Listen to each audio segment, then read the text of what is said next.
sin sus hijos, sin sus amigos e incluso sin su trabajo. Es el resultado de una ley que sobreprotege a la mujer y deja desamparados a muchos hombres, una realidad difícil de denunciar por lo delicado del tema. De las casi 800.000 denuncias que se presentan cada año, unas 360 al día, solo el 20% de los hombres son condenados por malos tratos, un dato proporcionado por la Asociación de Víctimas de la Ley de Violencia de Género, que denuncian que los datos oficiales del Observatorio de Violencia de Género están manipulados, ya que calculan las cifras a partir de las sentencias en lugar de las denuncias. Denuncias que en muchos casos son desestimadas, ni siquiera se admiten a trámite o son archivadas por falta de pruebas. Sin embargo, el hombre ha quedado ya estigmatizado de por vida con el cartel de maltratador. El problema reside en la no persecución por parte de la justicia de las denuncias falsas. Las mujeres que optan por denunciar en falso a sus exmaridos tienen mucho que ganar y prácticamente nada que perder. Los jueces optarán siempre por conceder la custodia al progenitor sin tacha. El colegio, los médicos, toda la sociedad apoyará a una madre sin necesidad de demostrar si lo que dice es cierto o no, aniquilando de un plumazo la presunción de inocencia supuesta a todo ciudadano. ¿Son estos casos aislados o nos encontramos ante una pequeña laguna judicial?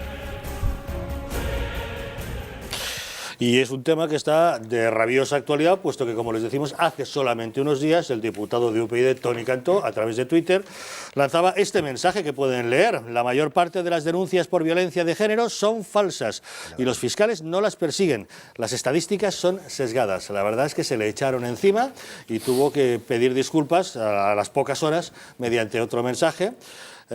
Tenía otro que decía: ¿sabían que la Unión Europea paga 3.200 euros por cada denuncia? Bueno, al cabo de muy poco rato, pues ahí tienen el siguiente mensaje: pido disculpas, me he equivocado al dar por contrastados unos datos de FEDER.gen sobre un tema tan grave como es la violencia de género. Don Francisco Serrano, ¿hay muchas denuncias falsas por violencia de género, por violencia machista en España? No sabemos por qué no tenemos ese dato ni quieren que lo tengamos. O sea, que la realidad es que ese dato no lo tenemos porque... Es que no partimos aquí, es que muchas veces la cuestión del lenguaje que decíamos es muy importante. Es que dependiendo del concepto que se tenga de maltrato, de violencia machista, esa que deja, como he dicho, huella en el alma y en el corazón y en el cuerpo de esa mujer maltratada, a la que se humilla y se veja, y el maltratador la considera que no merece ni los mínimos derechos de respeto, ni de libertad, ni de capacidad de decisión. Una mujer que la considera mujer, por el hecho de ser mujer, yo considero que estoy por encima de ti y te tengo que subordinar a mi voluntad y te tengo que tener discriminada. Ese tipo de violencia es muy, muy reducida en comparación a la que se está denunciando. Esa violencia realmente no deja de ser, pues en una proporción, no me atrevería a decir, pero desde luego al 10% no llegaría de los casos denunciados. ¿Y qué se está haciendo? Abuso. Mucho abuso. ¿Y a quién perjudica ese abuso? A la verdadera mujer maltratada.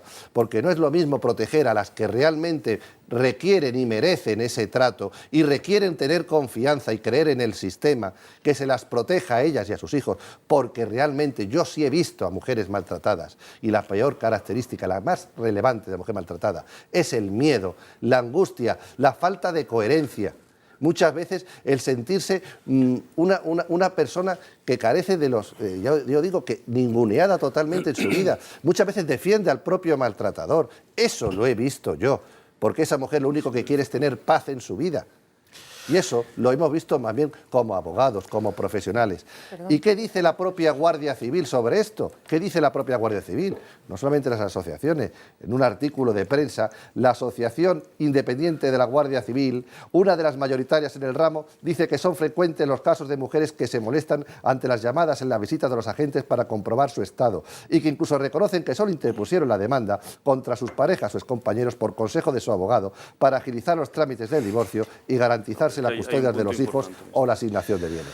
Señor Serrano, vamos a abrir el debate a la mesa. En primer lugar, Gemma, y luego tienen palabras pedidas todos los Vamos a ver, a mí me está entrando una cosa por el cuerpo, porque lo tengo que decir. Yo soy abogada del turno de oficio especializada de violencia. Asisto a mujeres y yo no hablo de números, hablo de personas.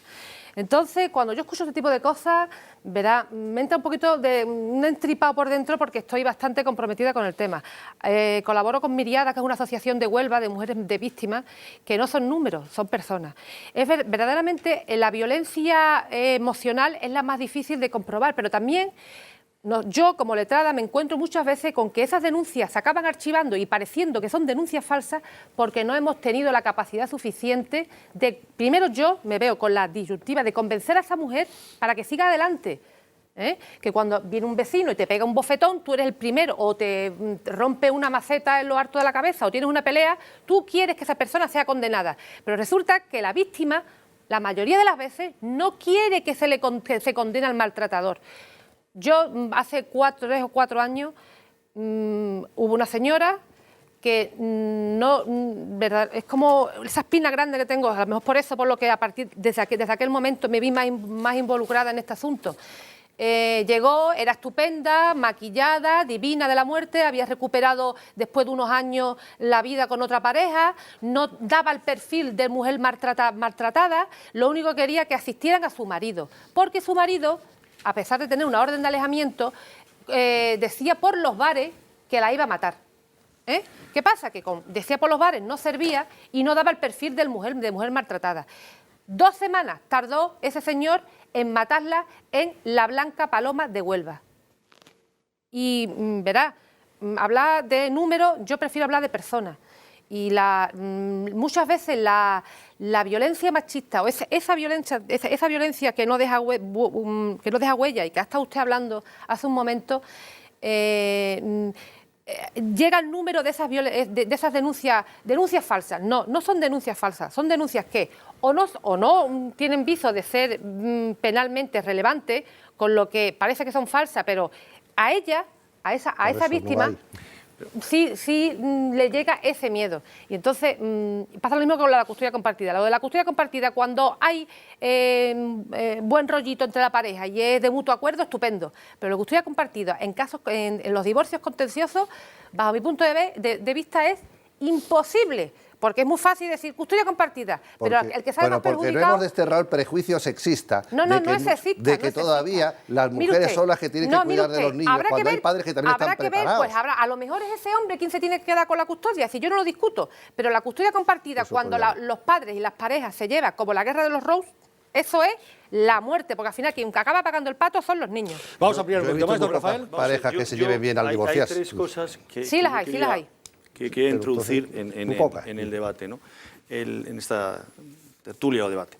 La primera es que hay denuncias falsas, a eso me voy a referir contigo, pero que hay una cuestión que todos conocemos, los que estamos en el ejercicio de la profesión, es el elemento disuasorio o la presión que se utiliza de que te voy a denunciar, porque sabemos que esas denuncias, en muchísimos casos, y concretamente aquí en Madrid, traen aparejadas unas medidas cautelares que automáticamente producen un efecto tremendamente perjudicial para el denunciado. Aquí y en muchos tribunales se están estableciendo medidas cautelares. En toda España. En toda España, pero que extremadamente rigurosas. Una mujer va, o yo denuncio porque mi mujer me ha pegado, lo cual suele hacer habitualmente, pero en ese sentido... Yo voy, a mi mujer no le imponen medidas cautelares, mientras que si mi mujer a mí, con un afán de revancha, enfado, tal, me denuncia, automáticamente me aplican medidas cautelares, lo cual me parece manifiestamente injusto. Lo segundo es que el hombre siempre tiene una pena que en derecho le llamamos la pena del banquillo. Es decir, tienes que pasar a sentarte y tener que pasar la repulsa social de haberte sentado en un banquillo. Y en la mayoría de los casos... habiéndose instruido, y además por procedimientos de urgencia y en 24 horas, como tú bien sabes, sin tener ninguna capacidad de defenderte ni poder decir absolutamente nada a favor tuyo. Y por último, en cuanto a las denuncias falsas no se pueden promover en este país. ¿Por qué no se promueven? Pues porque tiene que haber un archivo definitivo y la mayoría de los casos se sobreseen parcialmente. Con un sobreseimiento parcial no se puede promover una denuncia falsa. Entonces, solamente esto tengo que... Y por último, nos hemos referido antes a los lobbies. Por supuesto que hay lobbies. Está el lobby feminista que le ha producido a nuestro querido contertulio Serrano esta situación.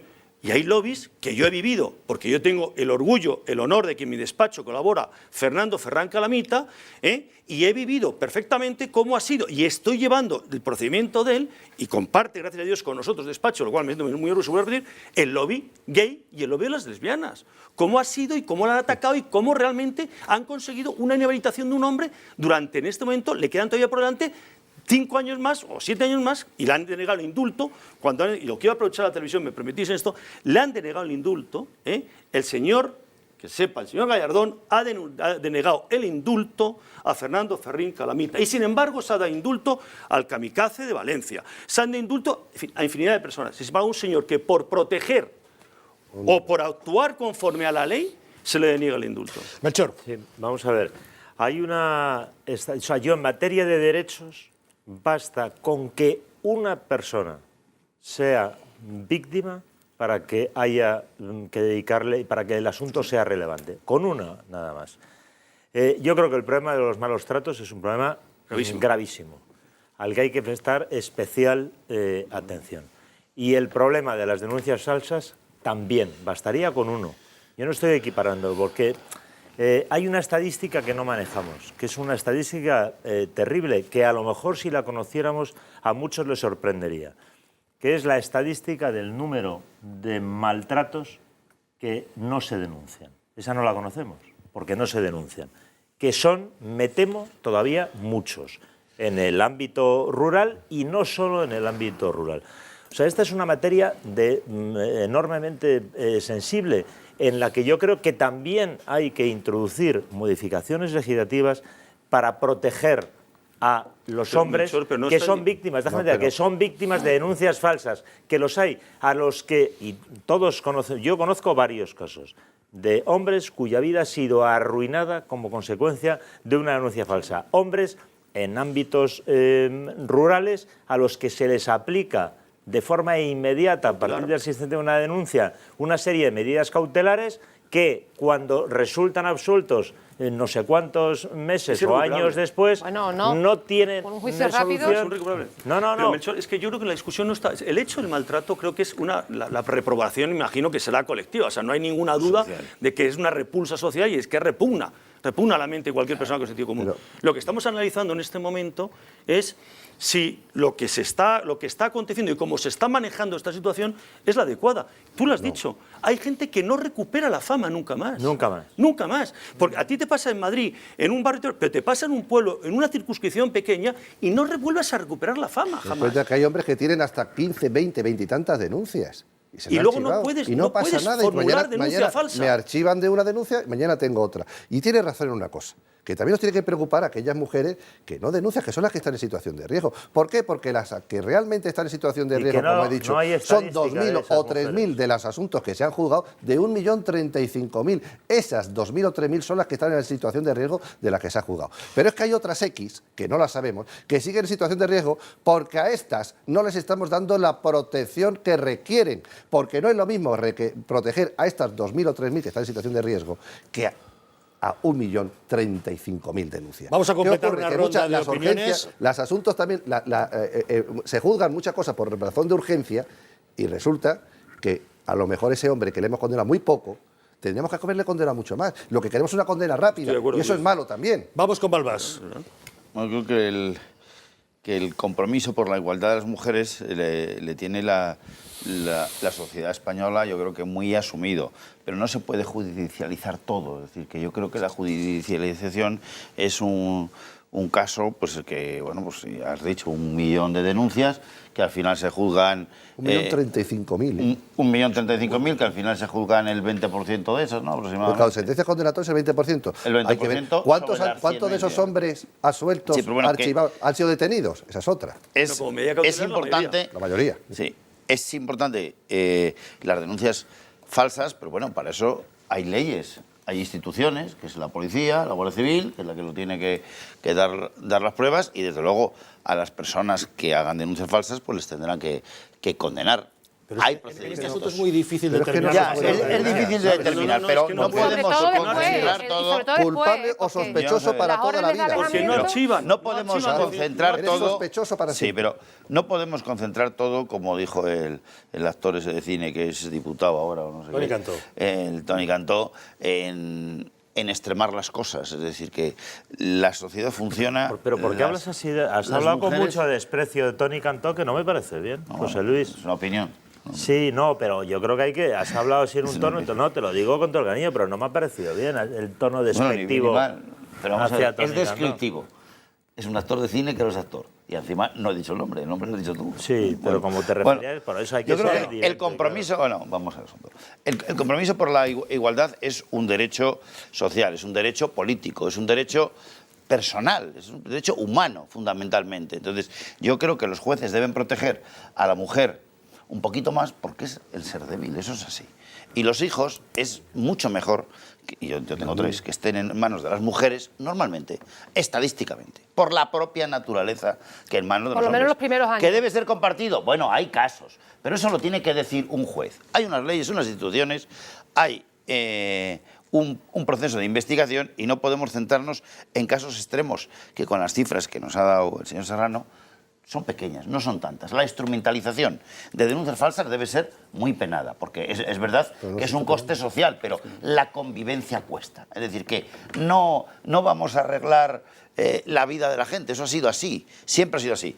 Y no te digo que estás hablando de una sociedad europea, tú fíjate lo que es sociedad asiática, sociedad árabe, sociedad africana. Venga, seguimos.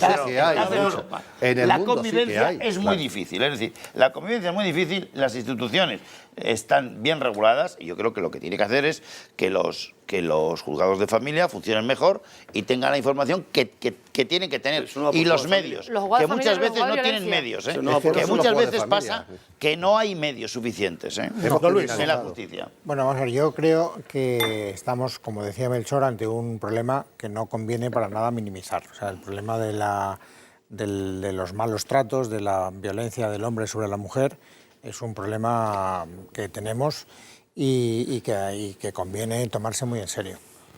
Lo que pasa es que tiene algunos elementos que exceden el propio comportamiento indeseable de los malos tratos. Por ejemplo, es un asunto que políticamente es muy rentable. Y cada vez que un partido político quiere ganarse las simpatías de un determinado colectivo de votantes, etcétera, hace bandera de yo voy a ser el que más haga para atajar este problema, porque en este momento esto tiene una especie de gran ovación social. Y cuando tú legislas habitualmente, quiero decir, pensando mucho más en la repercusión electoral que tiene esa medida que en atajar el problema, al final acabas generalmente pasándote de frenada. Y yo creo que eso es lo que ha pasado. Es decir, una vez más estamos ante un objetivo bastante bien intencionado que ha entrado en contacto con una sensibilidad social que lo hacía potencialmente muy atractivo en términos electorales, y entonces los partidos han dicho, pues yo haré más, pues yo haré más, pues yo haré más, y al final hemos configurado un sistema en el que el hombre en general, por supuesto que habría que hablar de cada caso, ya no tiene, Gemma, la presunción, en este caso concreto, de inocencia, sino la presunción de culpabilidad. Basta con que haya una denuncia de una mujer para que la presunción sea de culpabilidad y no de inocencia, y que sea tratado procesalmente de acuerdo a esa presunción. Y entonces, ¿qué es lo que pasa? Y termino enseguida. ¿Qué es lo que pasa? Que, y lo siento porque no va en absoluto por ti, que como ese sistema se ha configurado con esa perversión interna, hay una mala práctica bastante extendida entre tus colegas y utilizan ese sistema para intimidar, amedrentar, agilizar causas de divorcio, negociar de una manera absolutamente espúrea las pensiones compensatorias, etcétera, etcétera. Eso es lo que yo creo. Y preconstituir el tema de las custodias, ojo. Y preconstituir, señores. No, perdona, por favor. No hablen todos a la vez. Pero déjame que le conteste brevísimamente ese asunto. Es muy fácil. Si tú estás en un proceso de divorcio y estás planteando una cierta resistencia, basta con que se insinúe, con que pórtate bien o igual te planteo una denuncia por malos tratos. Pero malos tratos, no te he puesto una mano encima. Basta con que te la ponga. Se preconstituye. Vale. Nar, por favor. Yo tengo muchas mujeres que no. Es muy curioso. No, eso es así. Es muy curioso Claro que es así. cómo se produce con bastante frecuencia que a la demanda de separación matrimonial aparece inmediatamente una denuncia por maltrato psíquico, de los que no dejan huellas de ninguna clase, producidos en ocasiones o denunciados sobre situaciones ocurridas meses o años anteriores. El problema de la violencia sobre la mujer es que para un juez es extremadamente difícil, excepto que haya lesiones y entonces las puedas percibir, y no hay, está claro. Pero cuando hablamos de violencia psíquica, se encuentra un magistrado ante una persona, una mujer, que le formula una denuncia sobre un hecho del que no existe prueba posible, más que la contradicción de ella que dice que sí y el marido que dice que no. Y ante esa situación hay otra, de presión social descomunal, en la cual los magistrados tienen que tomar medidas que no tomarían de protección sobre la víctima en otras circunstancias, pero que sí las toman en el tema de violencia sobre la mujer. Que existan multitud y la mayoría de las denuncias sobre el 1.000.000 presentadas, 700, 800.000 que terminan en archivo, no significa en eso que las 800.000 denuncias sean falsas. No significa en absoluto. Lo que significa es que no se puede probar en un sentido o en otro. Pero tampoco significa que todas las denuncias que se archivan y se archivan provisionalmente no existan denuncias falsas. Las denuncias falsas que terminan después en procedimiento judicial es la extrema, yo diría, excepción, porque normalmente el archivo es archivo provisional. Y al ser un archivo provisional y no ser un archivo definitivo, no tienes vía posible de acudir a la denuncia falsa, que además se encuentra con otra situación, que vuelves otra vez a la palabra contra la palabra. Yo digo que sí, que fui objeto de insultos y vejaciones, yo digo que no. El problema que tenemos acá, y ahora te termino y concluyo, es que a mí me parece que los lobbies son extraordinarios, pero cuando el lobby se convierte en una perversión de lo que significa la sensibilidad social, y te voy a poner un ejemplo y termino. Yo tuve hace años la defensa de una persona que era culpable. No voy a decir que era culpable. Tuve 4 acusaciones, 2 absolutamente legítimas, la del fiscal y la de la familia, sin comentarios. Pero aparecieron 2 instituciones de defensa de la mujer y el esperpento era descomunal. En una sala de juicio te encontrabas con 4 acusaciones cuando había 2 que era más que suficiente, pero que habían 2 que eran de defensa de la mujer. Y al final nosotros lo que nos preguntamos es, ¿qué sentido tiene que cuando existe defensa suficiente para defender los derechos de la víctima, que en este caso era la víctima, tengamos simultáneamente la presencia institucional de asociaciones perfectamente subvencionadas que se autojustifican a sí mismas a través de la presencia en procedimientos? Don Francisco. Es que has dicho antes interés político y el interés económico. Yo el dato de que dijo Toni Cantó de los 3.200 euros no es un dato que esté contrastado, pero es un dato que sí está contrastado, que hay una resolución 15.043 del Ministerio de Trabajo de 8 de agosto de 2005, BOE 215 de 8 de septiembre, página 30.543, datos, que dicen que el número de subvenciones se conceden por el número de mujeres que se declaran maltratadas y número de denuncias que se presentan. Y número de denuncias que se presentan.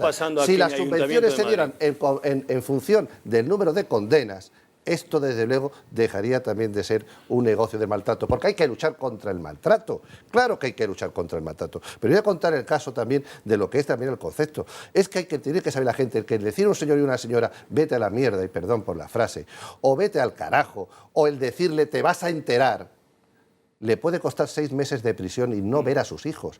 Conozco un caso de una señora, una abuela, la madre de este señor, que me decía, señor juez, a mi hijo, que era la ilusión de su vida, por decirle que iba al telefonillo a llamarle todos los días, me está acosando porque venía el hombre a ver a sus hijos cuando le correspondía. Lo consideró acoso psicológico y le dijo, te vas a enterar por el telefonillo. Le costó una medida de alejamiento. ¿Y saben cómo acabó ese hombre?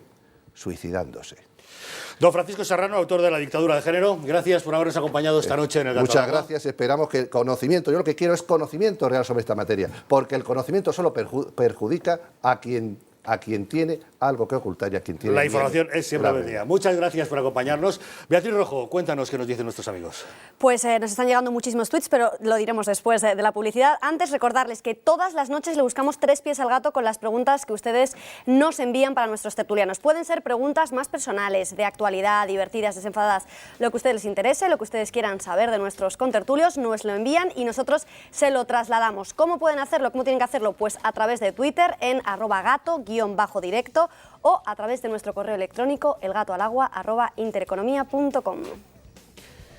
Todos sabemos que las calorías que no quemamos se acumulan y una vez almacenadas no es nada fácil deshacerse de ellas. Desde Laboratorios Acta Pharma siguen con su afán de ayudarnos a sentirnos mejor y más saludables y en forma. Por eso han desarrollado Admagra Forte. Admagra Forte es un complemento alimenticio cuyos activos nos ayudan a quemar grasas acumuladas. Su principal función es favorecer la termogénesis, proceso en el que la grasa se convierte en energía.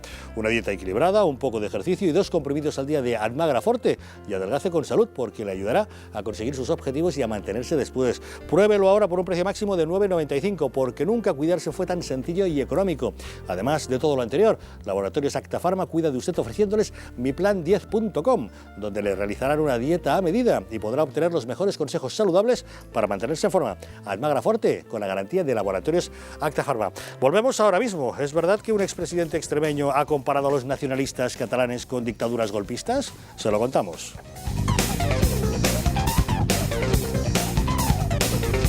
En El Gato al Agua, los tertulianos opinan, pero también responden. ¿Qué le gustaría saber de...? A continuación, en El Gato al Agua.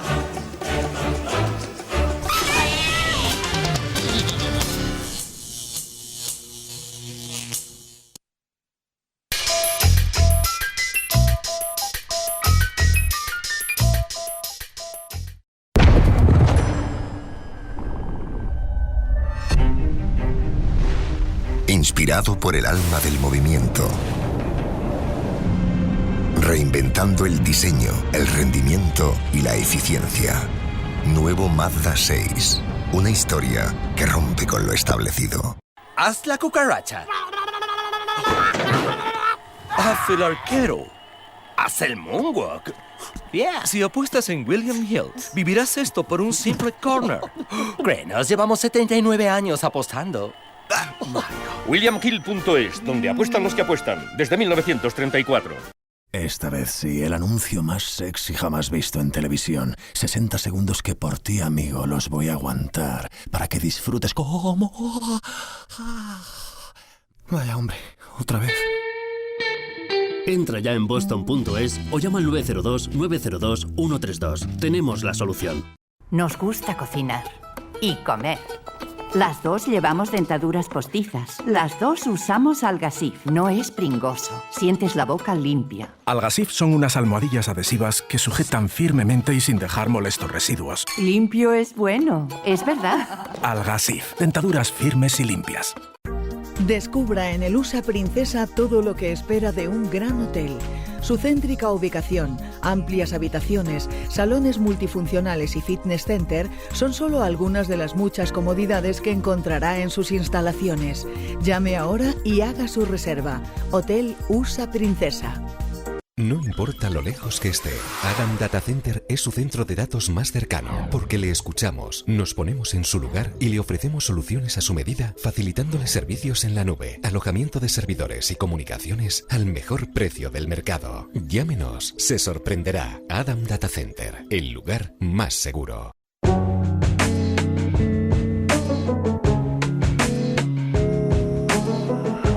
Semana Fantástica. En El Corte Inglés. Tengo más de 500 amigos en internet. Pero no hay nada como abrazar y sentir a los que realmente están cerca de mí. Somos jóvenes como tú. Apúntate al programa Joven de la Caixa y descubre todas sus ventajas.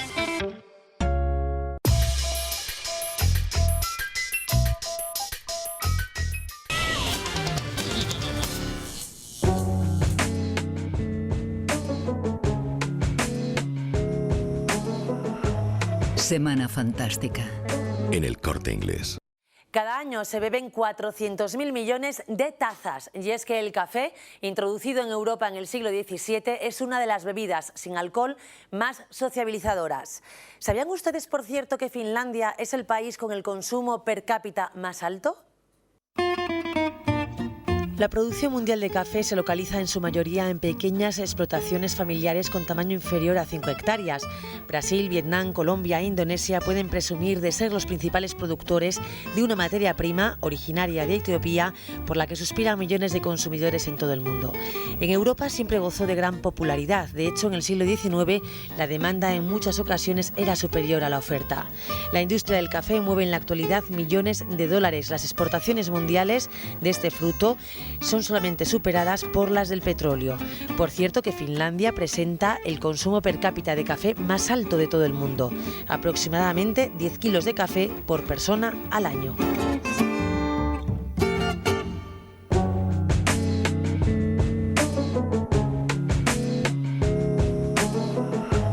Semana Fantástica. En El Corte Inglés.